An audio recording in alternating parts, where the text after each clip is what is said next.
ibadah sekolah minggu pada pagi hari ini?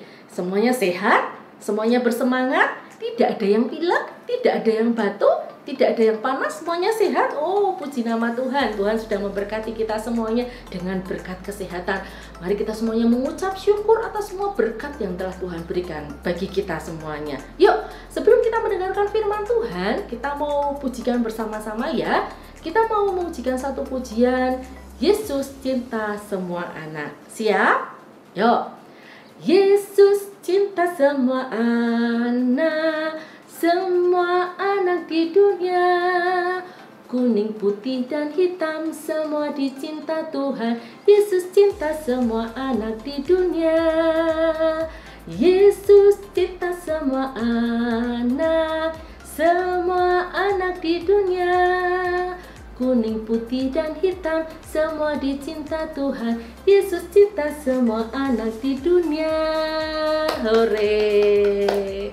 Yuk, kita akan lipat tangan. Kita mau berdoa bersama-sama untuk mendengarkan firman Tuhan.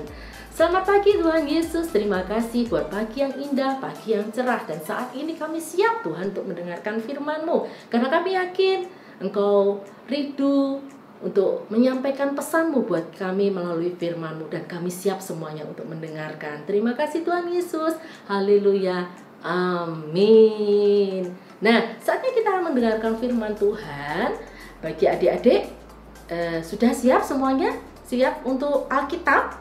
Ya, bagi adik-adik kelas madya yang sudah lancar membaca, yuk semuanya siapkan Alkitab, kita mau baca bersama-sama. Nah, pagi hari ini kakak mau kasih judul ceritanya adalah Aku Tetap Menolongmu. Dan kisahnya diambil dari Lukas 10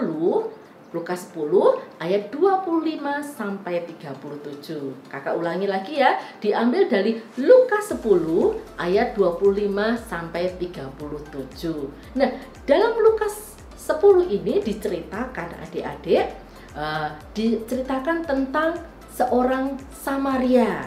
Loh, siapa ya orang Samaria? Nah, kakak kasih cerita dulu. Orang Samaria itu adalah adik-adik sekumpulan orang, yaitu orang Yahudi itu kan merasa dirinya tuh paling hebat, merasa bahwa keturunannya itu paling suci, paling murni adik-adik. Mereka membanggakan keturunannya. Dan kalau ada orang Yahudi yang menikah dengan bangsa lain atau menikah dengan suku yang lain, mereka itu dianggap kotor adik-adik. Lah, orang-orang yang menikah dengan bangsa lain, suku lain ini akhirnya mereka menggerombol satu tempat adik-adik. Dan orang-orang Yahudi menyebut mereka adalah orang-orang Samaria, orang-orang yang kotor, orang-orang maksudnya nggak selevel dengan orang Yahudi, karena mereka sudah tercemar, nggak murni lagi orang Yahudi, maka mereka disebut dengan orang Samaria. Dan perlakuan orang Yahudi terhadap orang Samaria itu juga sangat kejam adik-adik.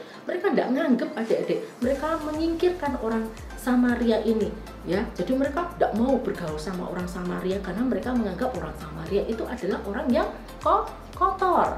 Nah, bisa tahu ya latar belakangnya. Nah, suatu saat adik-adik ada cerita demikian. Seorang Yahudi mengadakan satu perjalanan adik-adik. Nah, saat orang Yahudi ini sedang melakukan perjalanan, tiba-tiba dia dirampok adik-adik. Dia kerampokan. Wah, seluruh harta yang dibawanya lenyap. Bukan hanya sekedar hartanya yang dia bawa, lenyap semua diambil perampok.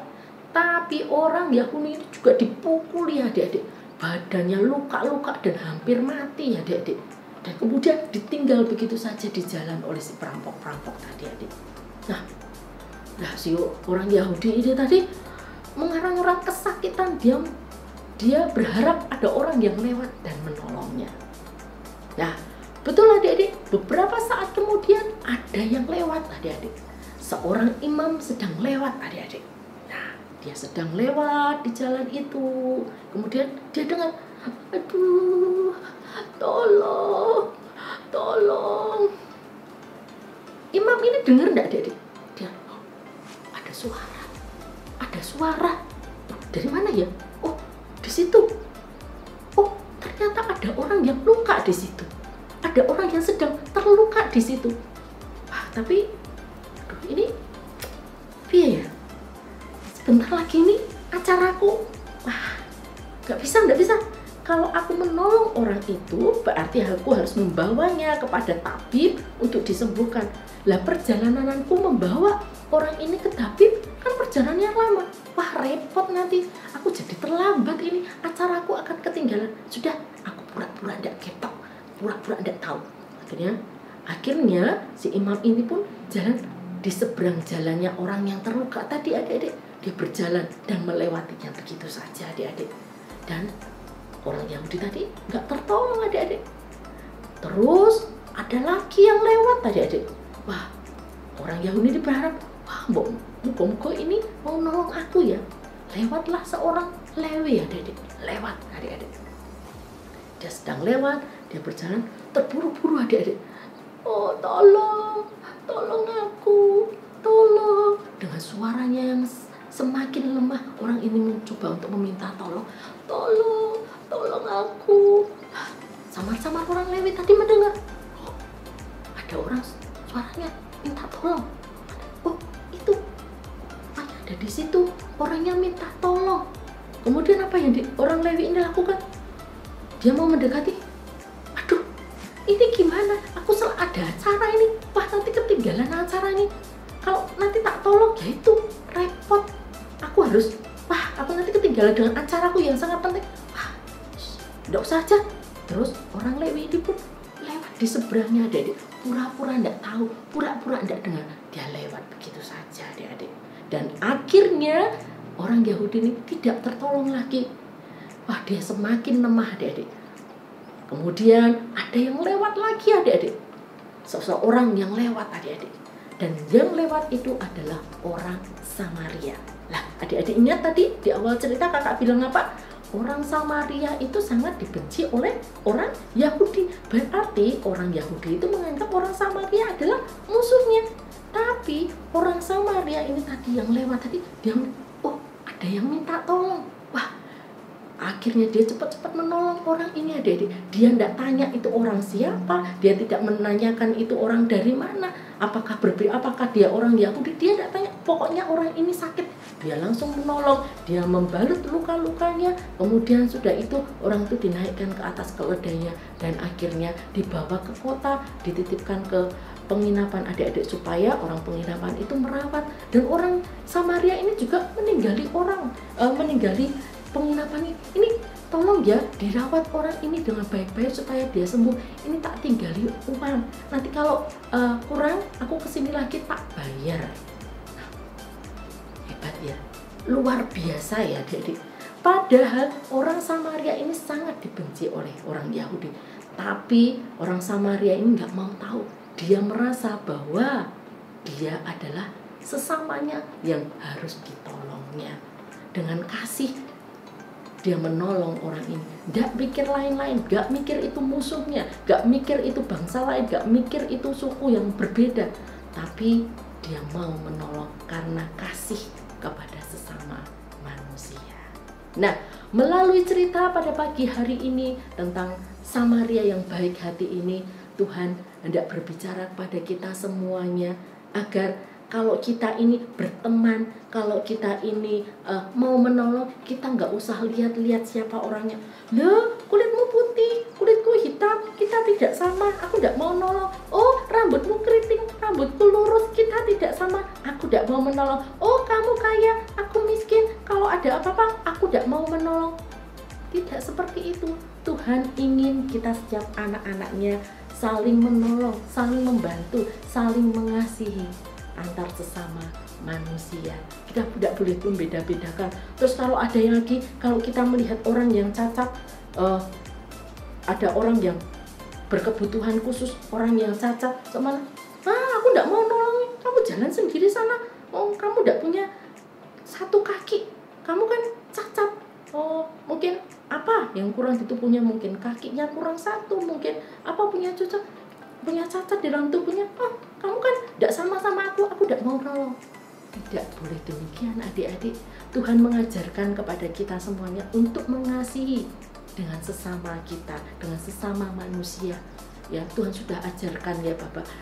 Tuhan sudah mengajarkan pada kita semuanya untuk mengasihi tanpa batas.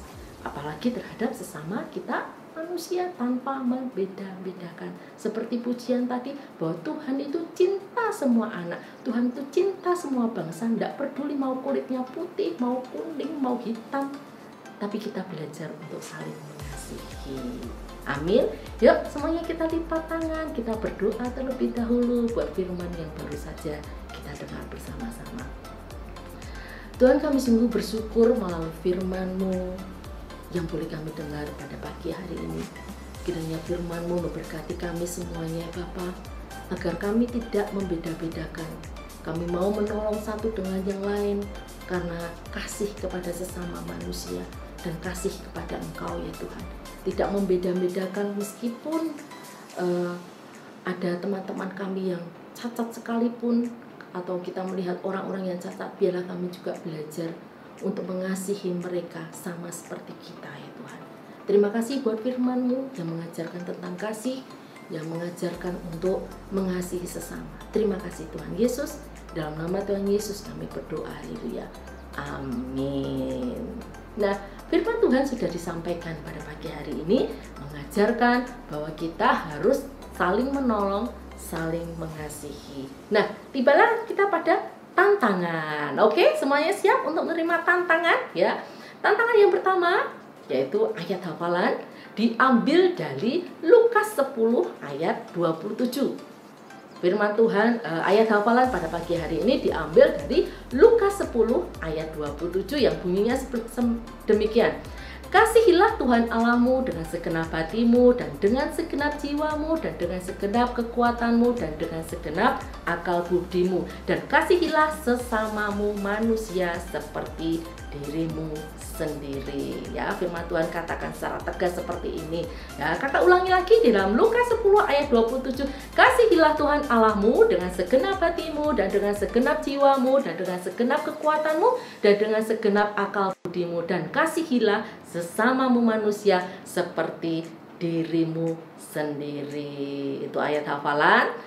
Dan kakak pesankan juga buat adik-adik kelas kecil yang mau belajar, ya adik-adik, yuk tetap semangat menghafalkan ayat hafalan. Nah itu ayat hafalannya panjang sekali kak. Adik-adik bisa potong. Yang penting adik-adik belajar untuk menghafalkan. Adik-adik belajar untuk menghafalkan ayat hafalan itu meskipun sedikit. Yang penting semangat. Ya, kita semuanya juga belajar. Kak Nati juga dulu tidak langsung banyak, juga harus menghafalkan dari yang sedikit. Yang penting adalah tetap semangat mau belajar. Oke. Nah, tantangan kedua adik-adik, tantangan kedua yaitu menyebutkan contoh dalam melakukan tindakan kasih. Ya, berapapun adik-adik boleh menyebutkan contoh tindakan kasih itu seperti apa. Berteman dengan orang-orang meskipun mereka kekurangan kondisi tubuhnya, tetap kita mau kasih. Apalagi ya, tindakan kasih itu ya, mau memberi itu juga wujud dari tindakan kasih. Apalagi banyak sekali, nanti adik-adik bisa sebutkan, nanti bisa dibantu oleh orang tua adik-adik untuk menyebutkan contoh melakukan tindakan kasih sebanyak-banyaknya, nanti di video dan dikirimkan pada kakak-kakak sekolah minggu. Oke, tetap semangat ya. Firman Tuhan sudah sampaikan di sini. Tetap semangat. Sampai ketemu lagi minggu depan dalam kondisi tubuh yang sehat. Tetap jaga protokol kesehatan dan tetap makan makanan yang bergizi. Oke, Tuhan Yesus memberkati.